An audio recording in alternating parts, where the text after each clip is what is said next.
हरिः ओं तत्सत्।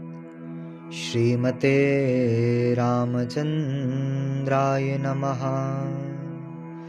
श्री सीतानाथ समारंभां श्री रामानन्दार्य मध्यमाम् अस्मदाचार्यपर्यन्तां वन्दे गुरुपरम्पराम्। श्री गुरुपदनखमणिगणज्योति सुमिरत दिव्य दृष्टि होती। भक्त भक्ति भगवंत गुरु चतुरनाम बपु एक। तिनके पगवंदन किए तो नाशहि विघ्न अनेक। हरिशरणम। जय जय श्री राधे। पूर्व के द्वितीय भाग में हमने श्रीमद् भागवत के पद्म पुराणोक्त महात्म के प्रथम श्लोक श्री कृष्ण स्तुति और द्वितीय श्लोक श्री सुखदेव जी की स्तुति इसका श्रवण किया, और तीसरे श्लोक में भी सूक्ष्म चर्चा हमने करी। तीसरे श्लोक से मैं आरंभ कर रहा हूं चर्चा को। श्रीमद् भागवत के पद्म पुराणोक्त महात्म के प्रथम अध्याय का तृतीय श्लोक भाष्य लीजिए। यदि ग्रंथ उपलब्ध हो तो ग्रंथ सन्मुख रख के पढ़िए। नैमिषे सूतमासीन मभिवाद्य महामतिम। माने नैमिषारण्य में श्री सूत जी महाराज सुंदर सुभद्र वेदिका पर विराजमान है। नैमिषारण्य तीर्थ कौन सा है, पहले हम ये जाने नैमिषारण्य के विषय में। कोई पूछे आप कोई भी पुराण की कथा करो, वे नैमिषोपाख्यान से आरंभ होती है। तो कोई आपसे पूछ ले कि बताइए नैमिषारण्य तीर्थ कौन सा है, कहाँ प्रकट है, क्या इसकी महिमा, कैसे प्रकट हुआ, तो आप बता पाए। इसे नैमिषारण्य के बारे में अवश्य जाने और उस बात को कंठस्थ रखें। नैमिषारण्य व्याकरण में कहते हैं प्रत्येक शब्द के पीछे कोई ना कोई हेतु होता है, क्यों वह शब्द बना। हमारी संस्कृत अंग्रेजी की तरह नहीं है कि कोई शब्द बना दिया उसके पीछे का हेतु ही नहीं है। अब कोई प्राय अंग्रेजी में ऐसे ऐसे शब्द होते हैं जिनके पीछे कोई हेतु नहीं होता।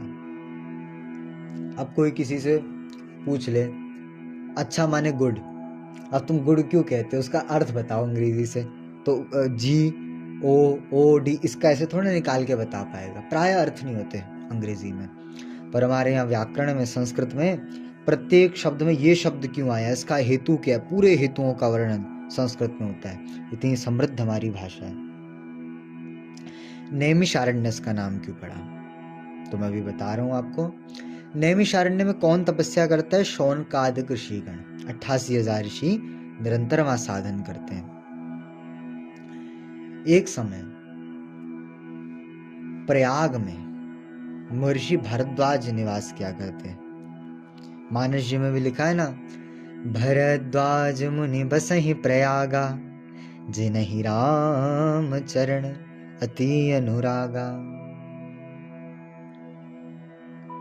भरद्वाज मुनि कहाँ बसते हैं, प्रयाग में।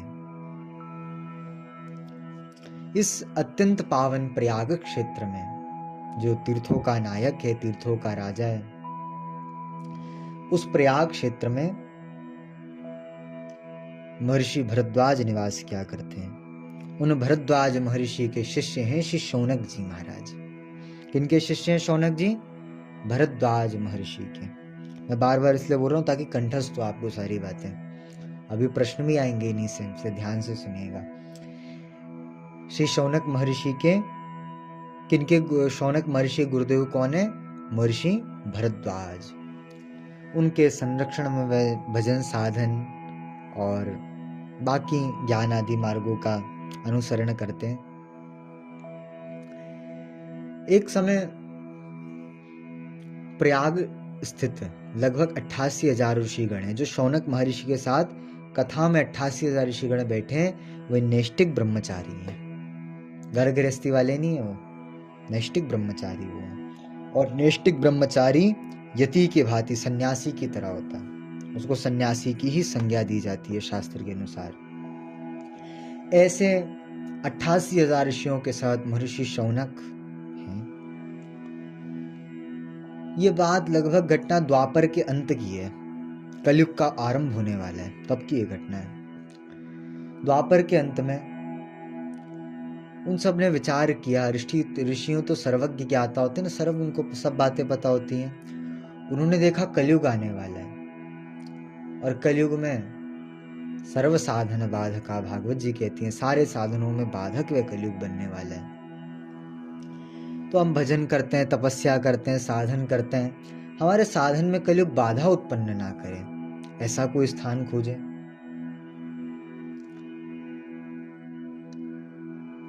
क्योंकि आप किसी डॉक्टर के पास जाओ और वह डॉक्टर आपको बोले आपको ये बीमारी है और फिर दवा ना दे उसकी, तो श्रेष्ठ डॉक्टर माना जाएगा? श्रेष्ठ वैद्य माना जाएगा? नहीं माना जाएगा। जो बीमारी भी बताए और संग में उस बीमारी का क्या इलाज है ये भी हमको बताए, वही श्रेष्ठ वैद्य, वही श्रेष्ठ डॉक्टर माना जाएगा। उसी प्रकार कलयुग आने वाला है, हमें पता है कलयुग आने वाला है, पर कलयुग आने के बाद हम करेंगे क्या उससे दूर होने का उपाय?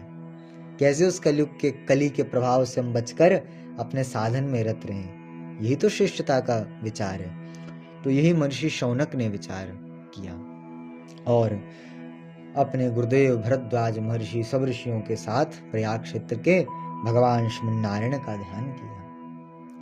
और जब भगवान का निर्मल चित्त होता है, अत्यंत पावन चित्त होता है, सुंदर संकल्प मन में बनाया होता है, तब भगवान ना आए ये संभव नहीं है। भगवान आ जाते हैं। ठाकुर जी पधारे तो शशंख चक्रम सकिरीट कुंडलम सपीत वस्त्रम शिरसारुवीक्षणम शंख चक्र गधा पद्मधारी चतुर्भुजी भगवान श्रीमन्नारायण सामने प्रकट हो गए।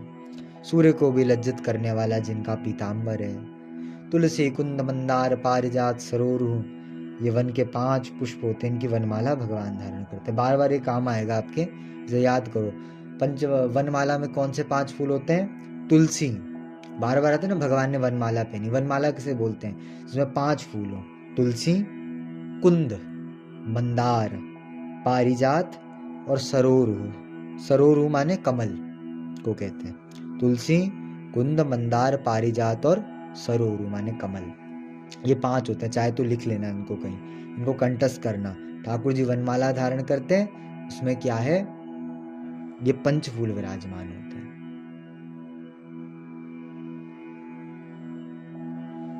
अब भगवान प्रकट भय, सुंदर सा स्वरूप, ठाकुर जी को प्रणाम करा, दर्शन करा, प्रभु को सब बात बताई। भगवान ने कहा चिंता ना कीजिए। भगवान ने अपने हस्त कमल से अपने ही स्वरूप दिव्य तेज से संपन्न श्री सुदर्शन जी को भेजा और अपने सुदर्शन चक्र को भगवान ने छोड़ा। वह सुदर्शन चक्र पूरी पृथ्वी पर घूमे और नैमिषारण्य की जो भूमि है इस समय, उस नैमिषारण्य की भूमि पर आकर उनकी जो नीमी है वे क्षीण हो गई। क्षीण माने कम हो गई, समाप्त हो गई प्राय। तो नीमी जिस तीर्थ में क्षीण हुई सुदर्शन चक्र की, उसे कहते हैं नैमिषारण्य। नैमिषारण्य क्यों कहते हैं? भगवान के चक्र की नीमी यहाँ क्षीण हुई थी, इसलिए उसका नाम पड़ा नैमिषारण्य। नैमिषारण्य में एक, यदि आप में से किसी ने दर्शन किया होगा, नैमिषारण्य में एक स्थान है, वहां स्थान में चक्र तीर्थ है। चक्र तीर्थ भी कहते हैं नैमिषारण्य को, कोई चक्र से प्रकट हुआ था। वहां पे जो कुंड है, सुदर्शन कुंड भी उसे कहते हैं, सरोवर जैसा। तो वो कुंड में कैसे, उस कुंड का जो जल है वैसे चक्र आकार में घूमता है, आज भी उस चक्राकार में घूमता है। भगवान का जैसी सुदर्शन चक्र वहां गया, उसकी नीमी क्षीण हुई, तो उस जो सुदर्शन चक्र वे भूमि से स्पर्शित हुआ और भूमि से जल धारा प्रकट हुई। वही वहां पे चक्र का जो कुंड है वो है, सुदर्शन कुंड से वैसे कहते हैं इस समय। तो इसी से मतलब चक्र की नीमी क्षीण जहाँ पे आके उसे कहते हैं नैमिषारण्य। वहीं पे भगवती ललिताम्बा का भी मंदिर है, ललिता जी वहां विराजमान है। और फिर सब ऋषियों ने भगवान को प्रणाम किया और भगवान ने कहा आप स्थान पर साधन कीजिए, ये चक्र की नीमी जहाँ शीर्ण हुई है। सब शौनकादिक ऋषिगण तब से वहाँ विराजमान होकर साधन करते हैं। वो वैष्णव क्षेत्र है, चक्र से स्पर्शित है। माने जब श्री संप्रदाय में दीक्षा होती है तो उसमें चक्र के भी चिन्ह डाले जाते हैं, शंख चक्र आदि के। तो चक्र से भगवान ने चिन्हित कर दिया। माने ये क्षेत्र सामान्य क्षेत्र नहीं है, ये क्षेत्र वैष्णव क्षेत्र है, तो उसको वैष्णव क्षेत्र बनाया। और ये वैष्णव क्षेत्र कली के प्रभाव से मुक्त है, यहाँ पर खूब भजन साधन कीजिए। तो ऋषिगण सतत वहाँ विराजमान होकर भजन साधन किया करते। वहीं 18 पुराणों की कथा हुई इस कारण से। अब समझ आए नैमिषारण्य इसका नाम क्यों है? क्योंकि कहते हैं नैमिषे निमष क्षेत्र, ये भी भागवत जी में आता है, निमिष क्षेत्र है नैमिषारण्य। अब तीसरे श्लोक का ये भाव है, नैमिषारण्य के बारे में बताया। और कथामृत में जो अत्यंत कुशल हैं कथामृत के आस्वादन में, ऐसे महर्षि शौनक ने अब श्री सूत जी महाराज से कहा। सुभद्र वेदिका पर सूत जी विराजमान हो गए। शौनक महर्षि 88,000 ऋषियों का प्रतिनिधित्व करते हुए बोल रहे हैं। शौनक उवाच अज्ञानध्वान्त विध्वंस कोटि सूर्य समप्रभ। अब मैं कथा कहता तो मैं गा के और फिर उसको एक एक श्लोक को फिर उसकी सरल व्याख्या करता, पर आपको समझाना है मैंने, तो एक श्लोक के 2 चरण कर करके तोड़ तोड़ के बता रहा हूं यहाँ पे। अज्ञान ध्वांत विध्वंस माने अज्ञान रूपी अंधकार को समाप्त करने के लिए हे सूत जी महाराज आप करोड़ों सूर्य की भांति हैं।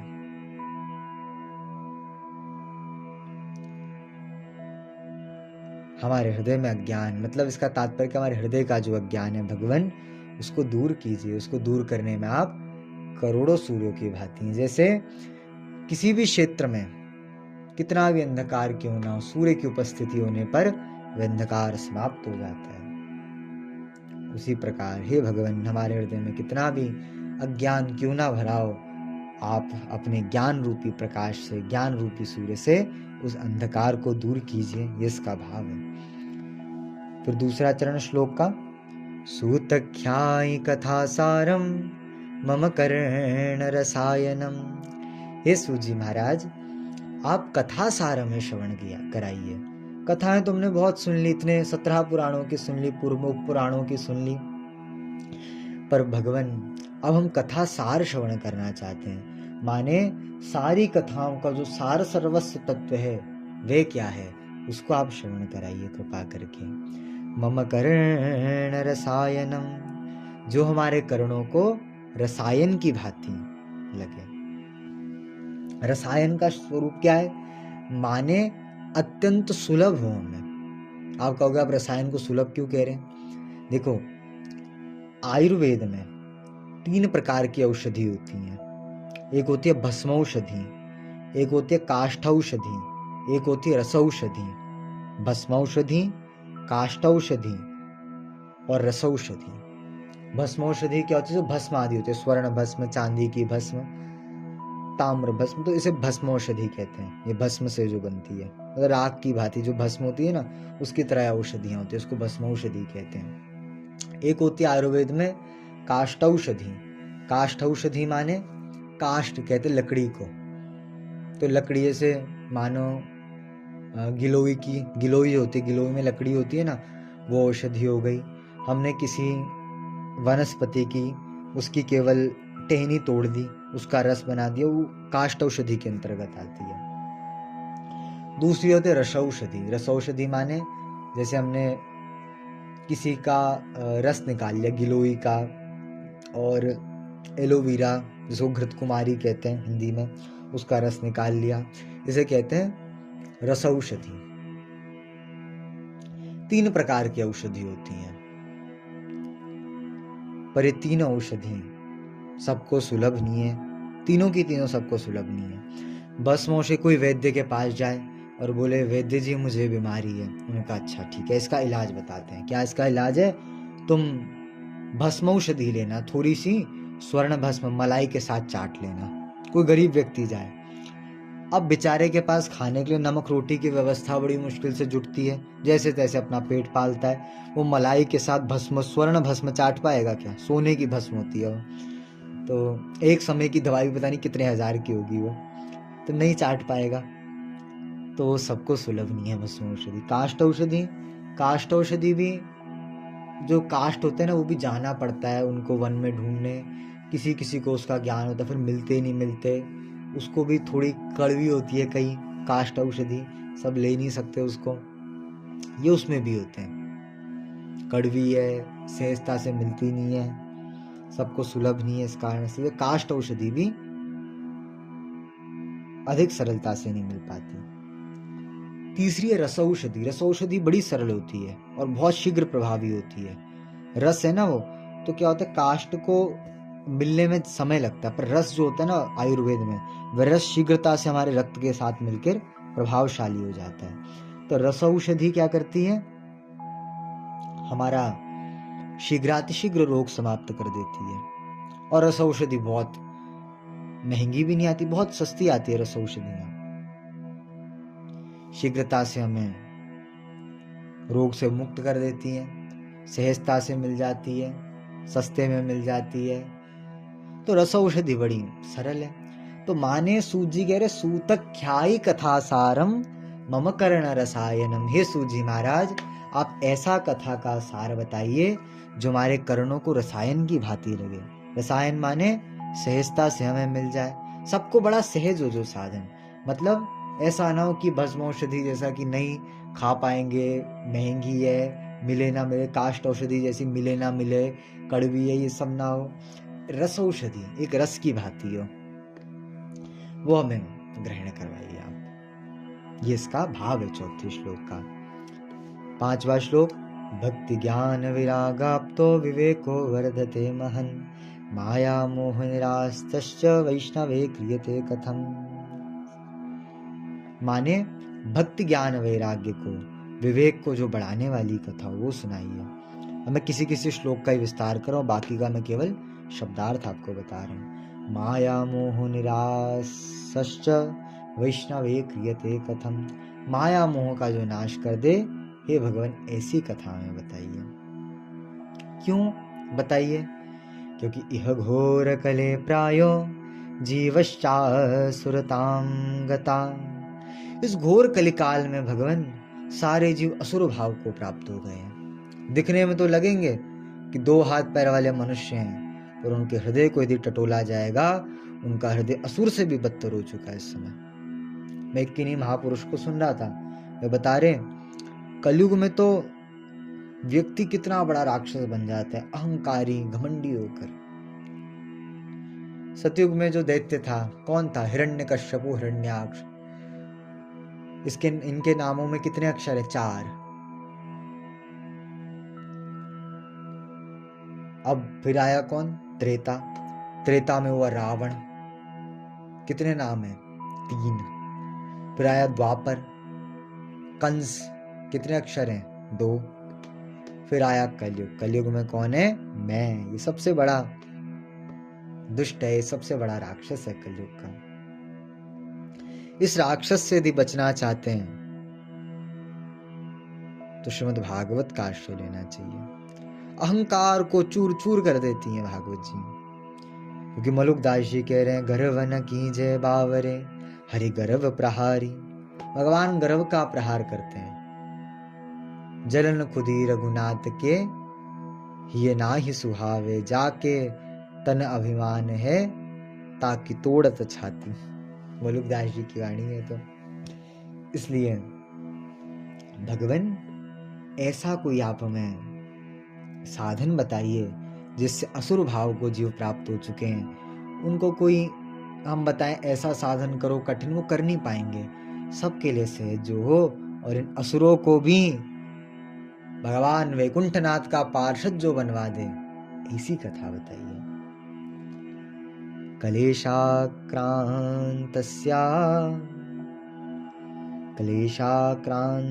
तस्यैव शोधने किं परायणम्। किस चीज का जीवों को क्लेश हरण करने के लिए आश्रय लेना चाहिए? श्रेयसम यद भव श्रेया पावनानां च पावनम, श्रेयों का भी जो श्रेयो, कल्याणों का भी जो कल्याणों, पावन व्यक्तियों को भी जो पावन कर दे। पावनों को भी पावन माने भैया ये कहना था, अपावनों को जो पावन कर दे, पावनों को पावन कर दे माने कितना भी पावन जीव हो जाएगा, पर हृदय में यदि श्री कृष्ण भक्ति नहीं आई, श्री ठाकुर जी के चरणों का, श्री किशोरी जी के चरणों का अनुराग नहीं आया, तो वह पावनता कब अपावनता बन जाए कुछ पता ही नहीं है। भागवत जी में ही देख लो, अजामिलोपाख्यान लो। अजामिल कितना पवित्र ब्राह्मण था, त्रिकाल संध्या करना, अग्निहोत्र करना। अग्निहोत्र नहीं कर रहा होता तो अग्निहोत्र के लिए समिधा लेने जाता वन में, समिधा लेने जा रहा वन में माने अग्निहोत्र भी करता था, संध्या भी करता था, बड़ा पवित्र ब्राह्मण था बाल्यकाल से। पर एक भक्ति का, भगवान के प्रेम का अभाव था। तो क्या भैया, जब गया तो स्वांग तमाशा देखा, वहां पे चित्ताकृष्ट हुआ, पतन हो गया उसी समय। इसका तात्पर्य क्या है, पावनता आने के बाद कभी अपावनता ना आए, ये बाकी साधन गारंटी नहीं ले सकते। बाकी साधन इस बात को ताल ठोक के नहीं कह सकते, पर हमारी श्रीमद् भागवत जी ऐसी हैं। भागवत जी तो ऐसी हैं, पावना नाम च पावनम, जो पावन हो जाए उसको परम पावन कर देती हैं, फिर अपावनता आने की कोई लेश मात्र भी संभावना नहीं रह जाती। फिर कृष्ण प्राप्ति करम शाश्वत साधनम तदवधानुधा, श्री कृष्ण प्राप्ति का शाश्वत साधन भगवान हमें बताइए। कौन सा साधन बताइए? शाश्वत साधन। शास्त्रों के अनुसार भगवान की प्राप्ति के 4 प्रकार होते हैं। पहला, स्वप्न दर्शन। यदि स्वप्न में भगवान का दर्शन होता है तो वे भी भगवान का एक प्रकार का दर्शन ही माना जाता है। स्वप्न दर्शन।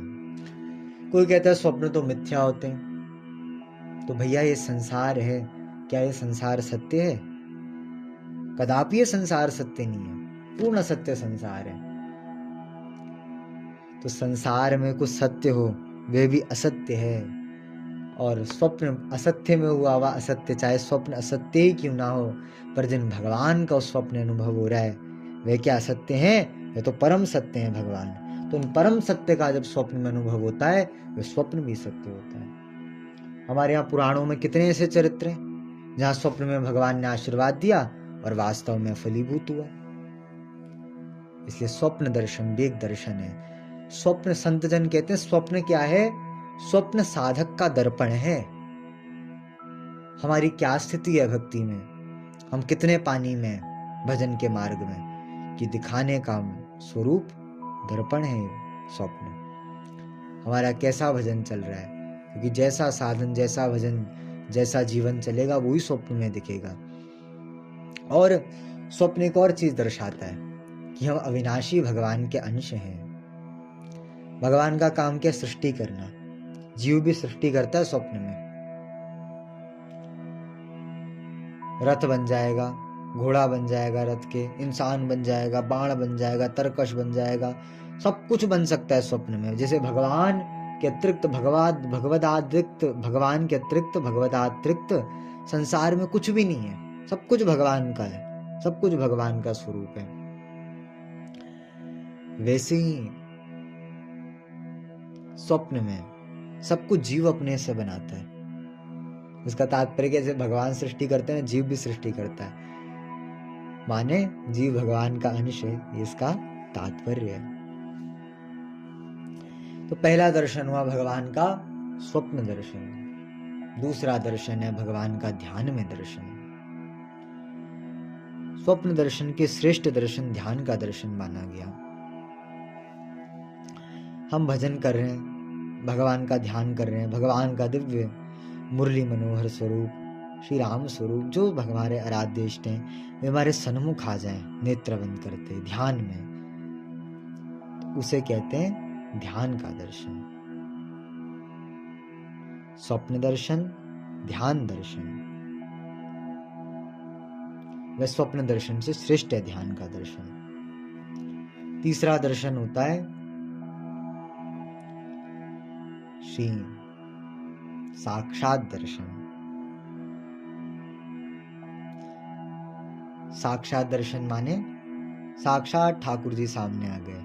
जिन भगवान को हम स्वप्न में अनुभव कर रहे थे वे ध्यान में, जिन भगवान को हम ध्यान में अनुभव कर रहे थे नेत्र खुलते हुए भगवान हमारे सन्मुख खड़े हैं, उसे कहते हैं साक्षात दर्शन भगवान का। ये साक्षात दर्शन ध्यान दर्शन से भी श्रेष्ठ है। पर आप कहोगे ये तो सर्वश्रेष्ठ दर्शन हुआ, पर मैंने 4 कहा, तो 3 ही हुए, चौथा भी है। चौथा है शाश्वत दर्शन, जो यहाँ वर्णित है। कृष्ण प्राप्ति करम शाश्वत, शाश्वत साधन बताइए श्री कृष्ण की प्राप्ति का। अब देखो ठाकुर जी सामने आ गए, वर दिया ठाकुर जी ने, जो आपकी जिज्ञासा थी उसको दूर करा, ठाकुर जी अंतर्धान हो गए। अब तो भगवान नहीं दिख रहे सामने, तो ये भी श्रेष्ठ। शाश्वत दर्शन माने ठाकुर जी नेत्रों से हटे ना, माने चित्त ते वह मधुर मूर्ति छिनहु नैतुत जात। एक क्षण भी वह मूर्ति चित्त से हटे ना, अविचल भाव से हमारे सन्मुख प्रभु विराजमान रहे। नेत्र बंद करे तो श्याम सुंदर दिखे, नेत्र खोले तो श्याम सुंदर दिखे। जिधर देखा उधर पाई छवि घनश्याम प्यारे की। जित देखूं तित लाल, लाली मेरे लाल की, जित देखूं तित लाल। ठाकुर जी जित देखूं उधर लाल जी दिखे, उधर ठाकुर जी दिखे। ये शाश्वत दर्शन है भगवान का, ये अंतिम दर्शन है, ये अंतिम दर्शन है। और दर्शन हुआ गोस्वामी जी को हुआ। सिया राम मैं सब जग जानी, करहूं प्रणाम जोरि जुग पाणी। दोनों हाथ जोड़ के सारे जगत को सिया राम रूप में मैं प्रणाम करता हूँ। जड़ चेतन जग जीव जत सकल राम मैं जान, वंदहु तिनके पद कमल सदा झूरि जुग पान। जड़ चेतन सब में मेरे रघुनाथ जी हैं, मेरे रघुनाथ जी के अतिरिक्त कुछ नहीं है संसार में। ये भाव,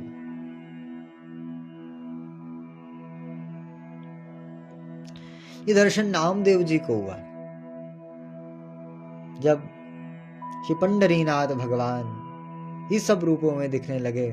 तो कहाँ नहीं आए भगवान, सर्वत्र अपने नामदेव के लिए भगवान खड़े थे। अग्नि लगी घर पे, घी डालने लगे नामदेव जी। अरे मेरे प्रभु, अग्नि के रूप में लोग पानी डाले, ना पानी मत डालो, जाओ यहाँ से, भगा दिया सबको, अपने आप घी डाल रहे। लोगों ने पूछा अरे भैया घी क्यों डाल रहे हो?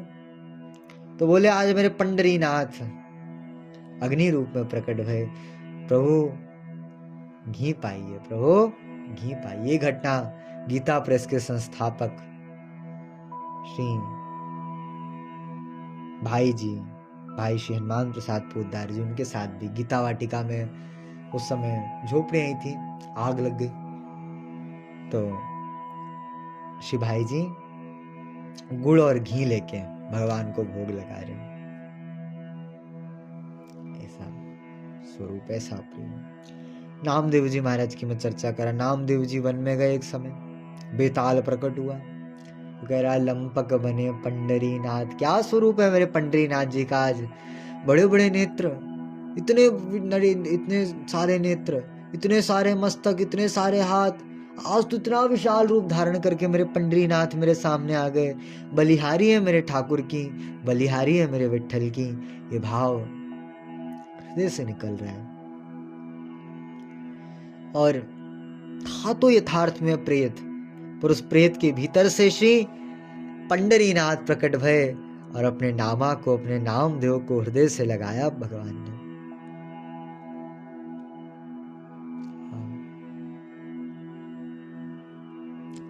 ठाकुर जी ने हृदय से लगा लिया नामदेव जी को। भैया था तो यथार्थ में प्रेत, पर उससे भगवान निकल गए। सोचो प्रेत जैसी अधम योनि, सबसे निम्न योनि है बेताल की, प्रेत की, उससे श्री पंडरीनाथ निकल सकते हैं, उससे श्री ठाकुर जी निकल सकते हैं। तो मनुष्यों के भीतर यदि भगवान का दर्शन कर लें और भगवान न निकले, ये कैसे संभव है? ठाकुर जी निकल जाएंगे, बस इन दृष्टि को बदलना है। इस दृष्टि में सर्वत्र प्रियालाल को देखना है। जर्रे जर्रे में है झांकी भगवान की, किसी सूझ वाली आंख ने निहार ली। ये जिस पर हमारे बिहारी जी कृपा करते हैं ना, उसी को दृष्टि प्राप्त होती है। सर्वत्र ठाकुर का अनुभव करना, सर्वत्र ठाकुर का अनुभव करना। भगवान के अतिरिक्त कुछ है ही नहीं संसार में। बस ये दिख जाए एक बार। ये भागवत ऐसा साधन है, श्री कृष्ण को चराचर में, कण कण में, अणु अणु में भगवान का दर्शन करा देना, युगल सरकार के रूप को निहारवा देना, ये श्रीमद् भागवत का कार्य है, ये श्रीमद् भागवत करती है। इसलिए ऋषियों ने कहा, भगवान कृष्ण प्राप्ति का शाश्वत साधन बताइए, ठाकुर हमें मिल जाएं और फिर ठाकुर कभी हमसे दूर ना हो, ऐसा साधन बताइए। और फिर अंत में कहते हैं, बड़ी सुंदर बात कह रहे हैं, आह, कंठस्थ नहीं हृदयस्थ करने योग्य श्लोक है ये तो। चिंतामणिर्लोक सुखम सुरद्रोह स्वर्ग संपदाम पर प्रियच्छति गुरुर् प्रीतौ वैकुंठम योगी दुर्लभम। भगवान हमने देखी तो नहीं है, पर यह सुना है हमने, यदि किसी को चिंतामणि प्राप्त हो जाए तो वह चिंतामणि उसको लौकिक सुख सारे दे देती है। उस चिंतामणि को हाथ में धारण करके आप जो मांगो, हमें ये मिल जाए, वो चीज आपको संसार की मिल जाएगी। संसार का सब कुछ वे चिंतामणि आपको दे सकती है। पर आप चिंतामणि से कहो, हमें स्वर्ग का सुख दे दो, वो चिंतामणि के यहाँ का जो मांगना सो मांगो, स्वर्ग की चीज मैं नहीं दे सकती। मानो किसी को स्वर्ग मिल जाए, स्वर्ग में कल्प वृक्ष मिल जाए। कल्प वृक्ष कहते, कल्प वृक्ष की छाया में बैठकर जो कुछ मांगा जाएगा वह पूर्ण हो जाता है। आप कल्प वृक्ष के पास जाओ, उसे स्वर्ग का जो मांगना चाहो मांगो। और कल्प वृक्ष से कहो कि हमें भक्ति मिल जाए, हमें ज्ञान मिल जाए, हमें वैराग्य मिल जाए, हमें श्री ठाकुर जी किशोरी जी मिल जाए, हमें उनके श्री चरणारविंद, उनका दिव्य धाम मिल जाए। तो वह कल्प वृक्ष कहेगा, स्वर्ग का जो कुछ मांगना हो सो मांगो, ये देने में मैं समर्थवान नहीं हूं। पर भगवान प्रियच्छति गुरुर् प्रीतौ वैकुंठम योगी दुर्लभम। कोई कहता है गुरुदेव चिंतामणि है, कोई कहता है गुरुदेव कल्प वृक्ष है, पर ना, गुरुदेव तो उससे भी श्रेष्ठ है, अत्यंत श्रेष्ठ है। उस श्रेष्ठता का पारावार नहीं पाया जा सकता जो सदगुरुदेव हैं। सदगुरुदेव यदि अपने सत शिष्य पर प्रसन्न हो जाएं तो प्रियच्छति गुरुर् प्रीतो, गुरुदेव की प्रीति, गुरुदेव की प्रसन्नता शिष्य को भगवान वैकुंठनाथ के चरणारविंद की प्राप्ति करवा देती है। बड़े बड़े योगियों को, बड़े बड़े साधकों को जो अगम्य है भगवान का वैकुंठ, उन वैकुंठ के दिव्य प्रभु, उन वैकुंठनाथ के, उन वैकुंठ का जो दिव्य है भाव, जो दिव्य है धाम, उसकी प्राप्ति सदगुरुदेव जीव को करा दे सकते हैं। इसलिए भगवान आप हमारे गुरुतुल्य हैं, आप हमें भगवत प्राप्ति का साधन बताइए। एक बात ध्यान देने योग्य है, मैंने भी बताया आपको अभी महर्षि शौनक के शिष्य तो महर्षि भरद्वाज है, उनके गुरुदेव महर्षि शौनक के गुरुदेव महर्षि भरद्वाज है। 88,000 ऋषियों के भी गुरुदेव तो है नहीं, पर गुरु रूप में यहाँ श्री सूत जी महाराज की वे वंदना कर रहे हैं। क्यों? इसका कारण है वक्ता के प्रति गुरु बुद्धि जीव की होनी चाहिए। जब तक हम वक्ता के प्रति जो कथा वाचन कर रहे हैं उनके प्रति गुरु बुद्धि हमारी ना हो, तब तक हमें परम कल्याण की प्राप्ति नहीं हो पाएगी। हम सोचें कि जो सन्मुख बैठे हैं, ये तो हमारा अमुक है, ये तो हमारा तमुक है, ये है, तब क्या होगा? उनकी बात जो होगी, चाहे परम श्रेय की बात, परम कल्याण की बात वे क्यों ना कह दें, पर हम सोचेंगे ये तो ये है हमारे, ये कहाँ, ये तो बालक है अभी हमारा, ये क्या बोलेगा, तो तब वह परम श्रेय हमें प्राप्त नहीं हो पाएगा।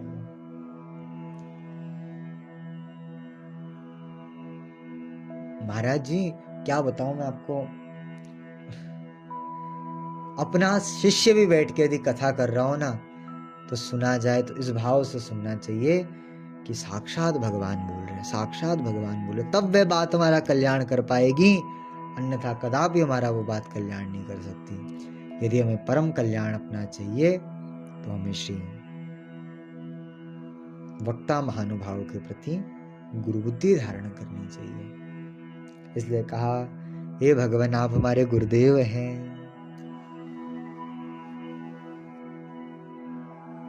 आप हमें परम भागवत का ज्ञान प्रदान कीजिए। सूत जी बोले, प्रीति ही शौनक चित्ते तेरा तो वचमी वचार्य चा, सर्व सिद्धांत निष्पन्नम संसार भयनाशनम। आपके हृदय में इतनी प्रीति है कथा श्रवण के प्रति, इसलिए मैं आपको सारे सिद्धांतों से युक्त, संसार के भय से विमुक्त कर देने वाली दिव्य भगवान की कथा बताऊंगा। ये कथा कैसी है? भक्त्योग वर्धनम, यश भक्ति को बढ़ाने वाली है। कृष्ण संतोष हेतुकम, श्री कृष्ण को संतुष्ट करने वाली। माने जो भागवत श्रवण कर लेता है उसके हृदय में ऐसी भक्ति जागृत होती है, उसके हृदय बिहारी, उसके रमण बिहारी, उसके बाके बिहारी संतुष्ट हो जाते हैं। इसलिए कृष्ण संतोष हेतुकम, श्री कृष्ण के संतोष का हेतु श्रीमद् भागवत है। और तदहम ते विधास्यामि सावधानतया शृणु। ये कथा मैं आपको बता रहा हूं, एक नियम है इस कथा सुनने का, क्या? सावधानतया शृणु, सावधानी पूर्वक सुनिए। क्योंकि व्यग्र चित्त के साथ, चित्त इधर उधर भ्रमित कर रहा है, शरीर कहीं भी बैठा है और चित्त इधर उधर भ्रमण कर रहा है, घूम रहा है, तो उत्तम से उत्तम कार्य हमें परम लाभ से वंचित कर देगा।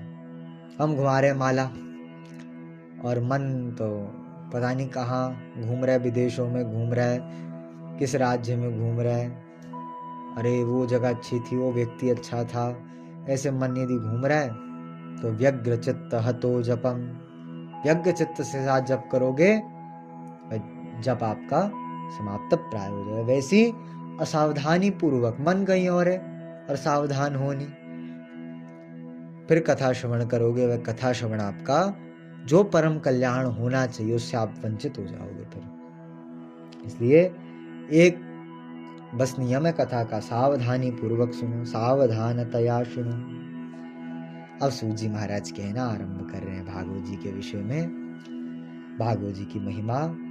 काल व्याल मुखग्रास त्रास निर्णाश हेतवे। ये भागवत जी कैसी हैं? हम सब जीव काल रूपी सर्प के मुख में बैठे हैं, सब बैठे हैं काल रूपी सर्प के मुख में। जब तक जो श्री कृष्ण के चरणों में नहीं बैठा ना, वो काल रूपी सर्प के मुख में ही बैठा होता है व्यक्ति। और ये काल रूपी सर्प कब अपना मुख बंद कर ले किसी को नहीं पता। माने हम सब मौत के मुंह में बैठे हैं, सरल शब्दों में बताऊं तो। कब वे मृत्यु आ जाए और हमें समाप्त कर ले किसी को नहीं पता। किसी को पता है एक दिन, 1 मिनट बाद मृत्यु आ जाए, 10 मिनट बाद आ जाए, 1 घंटे बाद आ जाए, 1 हफ्ते बाद, 1 महीने बाद, 1 साल बाद, 100 साल बाद आ जाए, पर कब आ जाए, किस क्षण आ जाए, कुछ नहीं पता। कब एक काल रूपी सर्प अपना मुख बंद कर ले किसी को नहीं पता कुछ।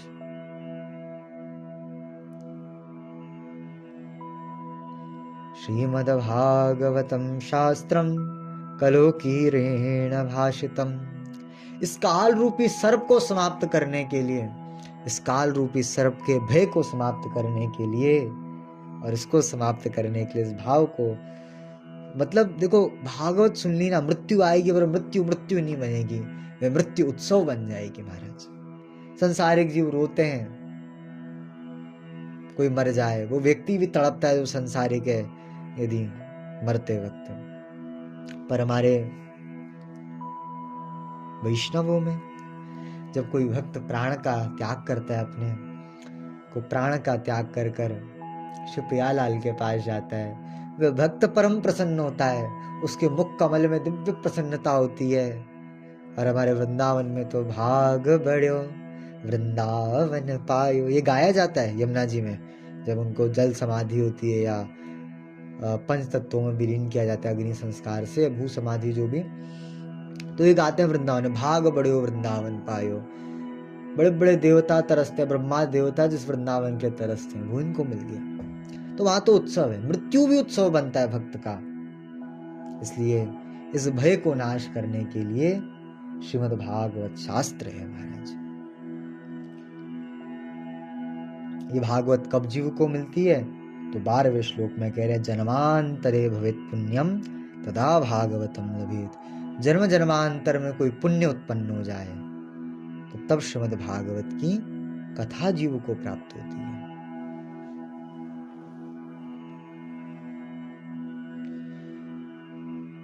देखो श्री वल्लभाचार्य महाप्रभु कहते हैं सुबोधिनी जी में, भागवत जी में एक श्लोक आता है, भागवत श्रवण करने जैसी कोई बैठता है ना, तो श्रवण करने का जैसी भाव आता है उसके हृदय में, तो सद्यो हृदयवरुद्ध तित्रकृत भी शुश्रूषुभिस्तत्क्षणात्, श्रीमद् भागवत के प्रथम स्कंद में ही आता है शायद ये,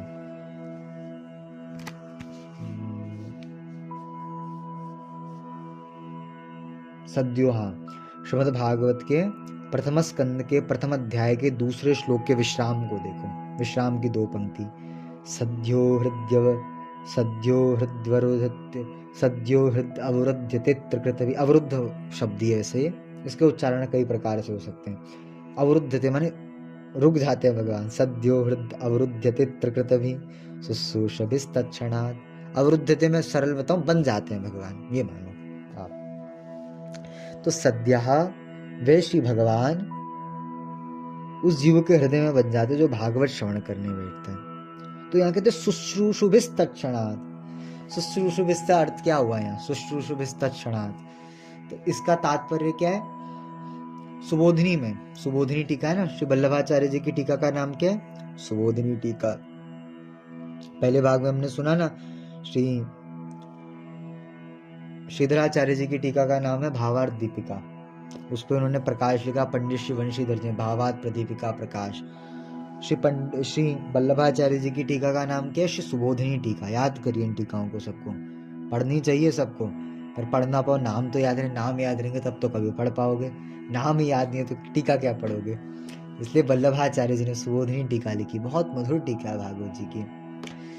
भगवान के मुक्कमल के अवतार वैश्वानर अवतार वे थे जिन्होंने श्रीनाथ जी को प्रकट करा हमारे ब्रज में। तो सुबोधिनी किन्होंने लिखी? सुबोधिनी टीका श्री वल्लभाचार्य जी ने। कर्म संदर्भ टीका किन्होंने लिखी? श्री जीव गोस्वामी जी महाराज ने। श्री विश्वनाथ चक्रवर्ती जी ने भी लिखी। बहुत टीका है भागवत जी के ऊपर। मैं मूल मुख्य जो समय आएगा मैं बताता रहूंगा। ये 2 तो अभी 2 एक याद कर लिया आपने, श्रीधरी टीका 2 और याद करो। वल्लभाचार्य जी की टीका का नाम है सुबोधिनी टीका। ये प्रश्न आएंगे। वल्लभाचार्य जी की टीका का नाम है सुबोधिनी टीका, सुबोधिनी जी कहते हैं, ठीक है, सुबोधिनी टीका। श्री जीव गोस्वामी जी की टीका का नाम है कर्म संदर्भ टीका। पढ़नी चाहिए, मैंने पूरी नहीं पढ़ी तो मैं आपको क्या बोलूं, पर भाव है पढ़ने का मेरा खुद। तो आप सबको भी अवसर मिले तो जरूर पढ़ना, सारी टीकाएं पढ़ना, भागवत जी के रस में डूब जाना। सब पढ़ाते पढ़ाते यही आशीर्वाद दे रहा हूं मैं। अब बहुत विनोद हो गया, पढ़ते हैं।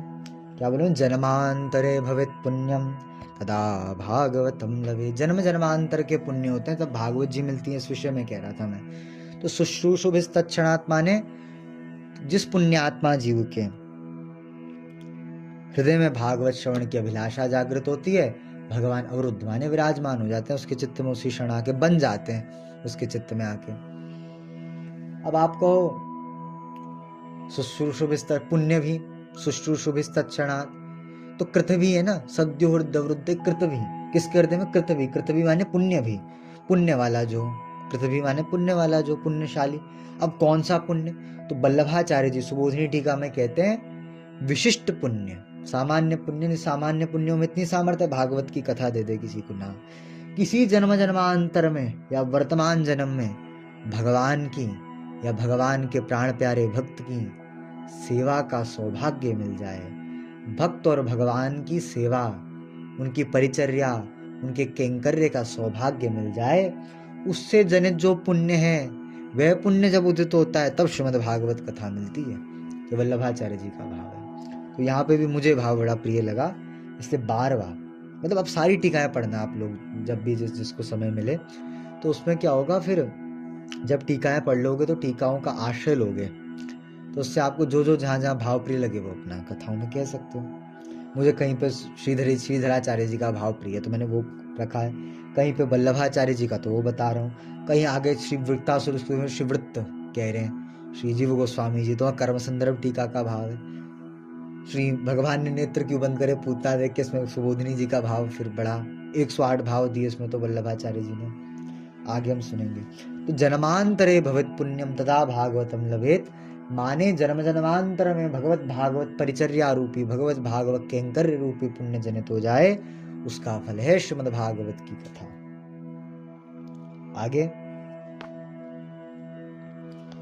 13वें श्लोक से, परीक्षते कथा वक्तुम सभायां संस्थिते शुके। ये भागवत की कथा बड़े बड़े पुण्यशालियों को मिलती है, जिनको ये भगवत भागवत कैंकर्य मिला है, ऐसे नहीं मिलती भागवत सुनने को। कितने पुण्य वालों को मिलती है भैया, देवताओं को नहीं मिली ये कथा।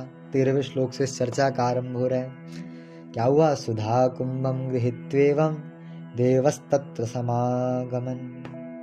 वहां पर सुधा कुंभ माने अमृत का कलश लेके देवता पधारे। जब श्री सुखदेव जी जिस सभा में विराजमान होकर परीक्षित को कथा का श्रवण करा, सभा माने क्या होता है? जहां बहुत लोग बैठे उसे सभा कहते हैं, इस दरबार को सभा नहीं कहते। गंगा जी का तट था वहां, तो शुक्रताल आज भी है, मैं दर्शन करने गया हूँ, गंगा जी का तट है, वट वृक्ष है, वहां सभा कहाँ से आई?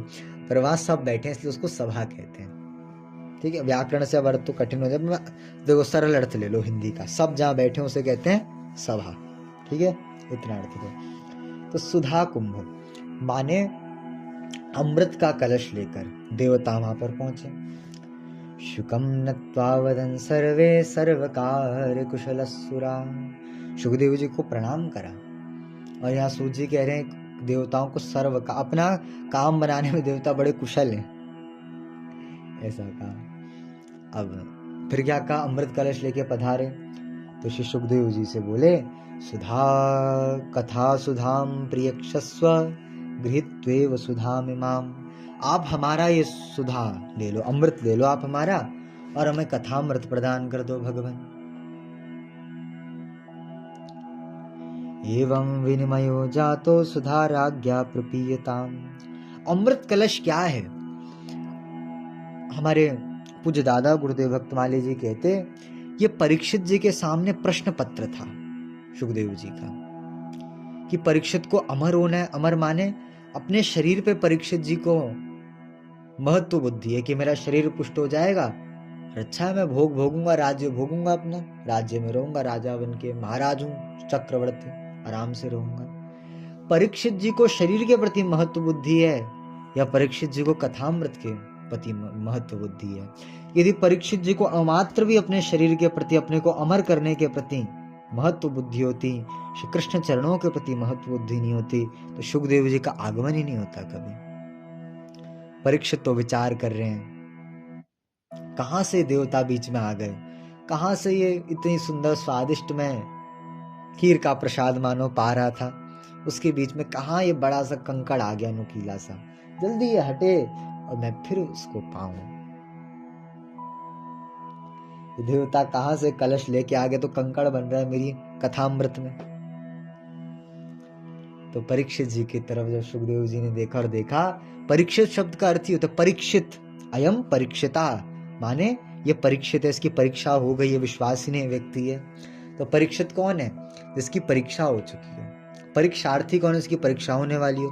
परीक्षित कौन है? जिसकी परीक्षा हो गई है।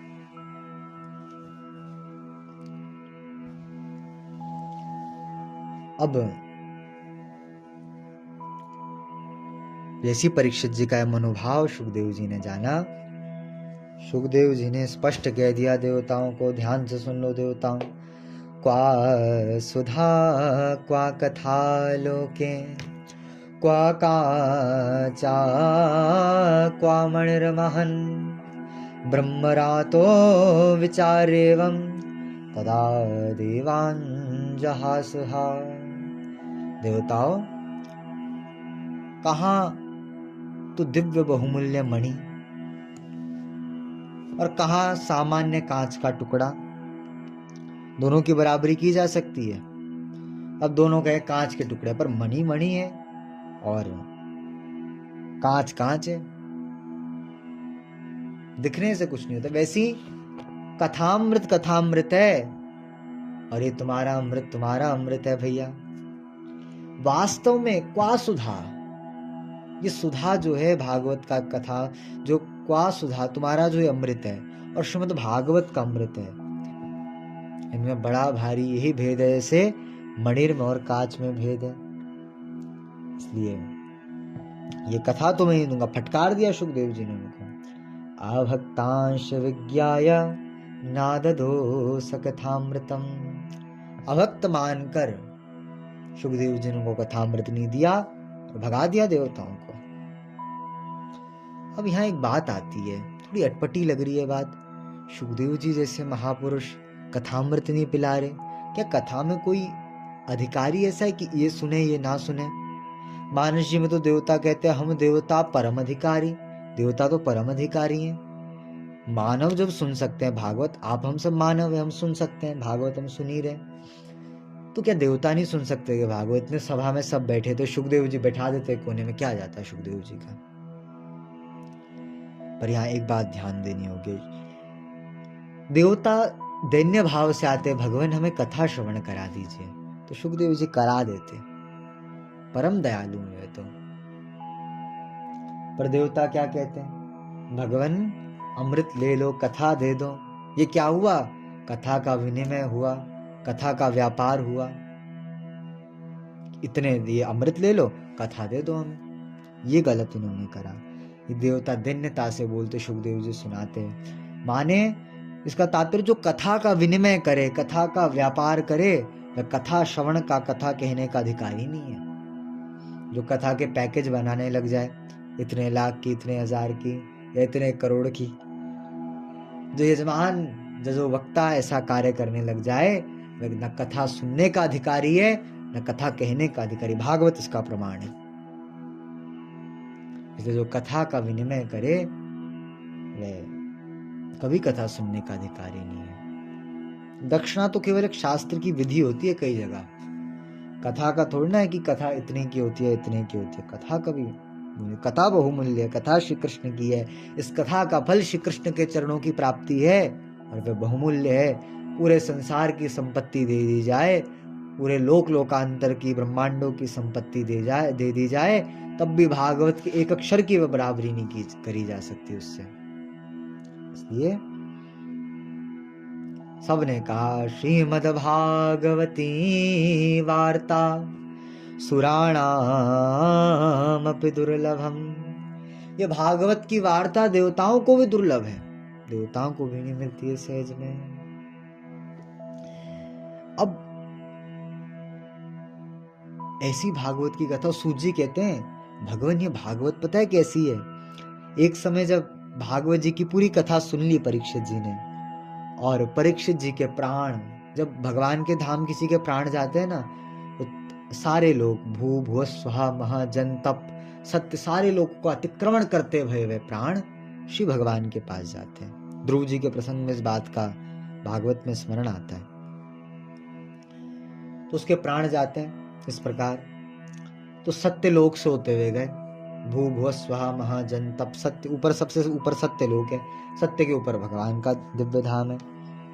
अब सत्य लोक से होते हुए जब प्राण गए परीक्षित जी के, सत्य लोक माने ब्रह्म लोक, ब्रह्मा जी में विराजमान होते हैं। ब्रह्मा जी ने देखा ये कैसे संभव है।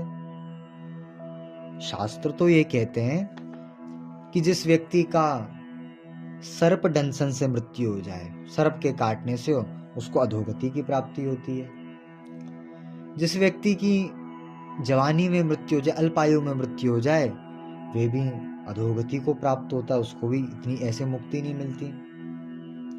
और एक तो राजा को मुक्ति, राजा तो भोग विलास में रहते हैं, अब इतने संसार का इतना धन वैभव है, इनको मुक्ति मिलना ये कैसे संभव। ब्रह्मा जी को समझ नहीं आया।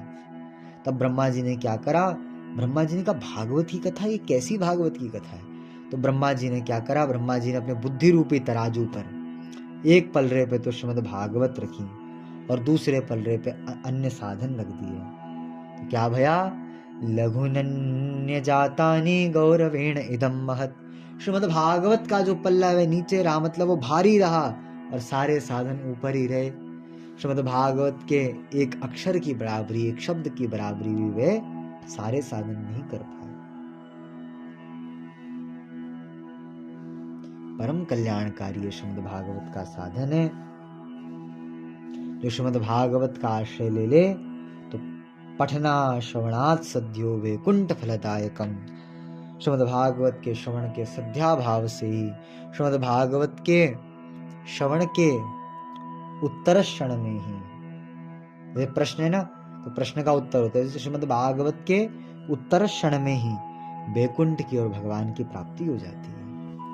हर सप्ताहेन श्रुतम चेत सर्वथा मुक्तिदायकम। जो सप्ताह श्रवण कर ले उसका तो क्या कहना, परम मुक्ति का वे अधिकारी बन जाता है, भगवत चरणानुराग होने का अधिकारी बन जाता है, भगवान की प्राप्ति हो जाती है उसको, कोई अतिशयोक्ति नहीं है।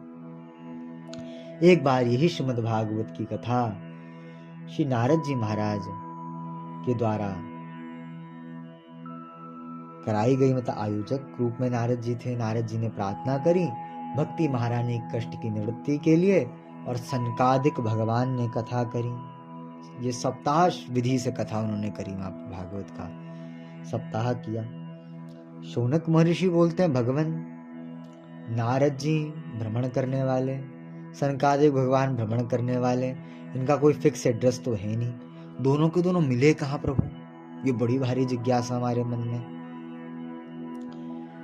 तो इसका उत्तर फिर सूत जी दे रहे हैं। इस बात का श्रवण हम अगले सत्र से, तृतीय भाग यहीं पे विश्राम होता है, चतुर्थ भाग से हम श्रीमद् भागवत जी के 22 श्लोक तक हो गए हमारे, 23वें श्लोक से चर्चा करेंगे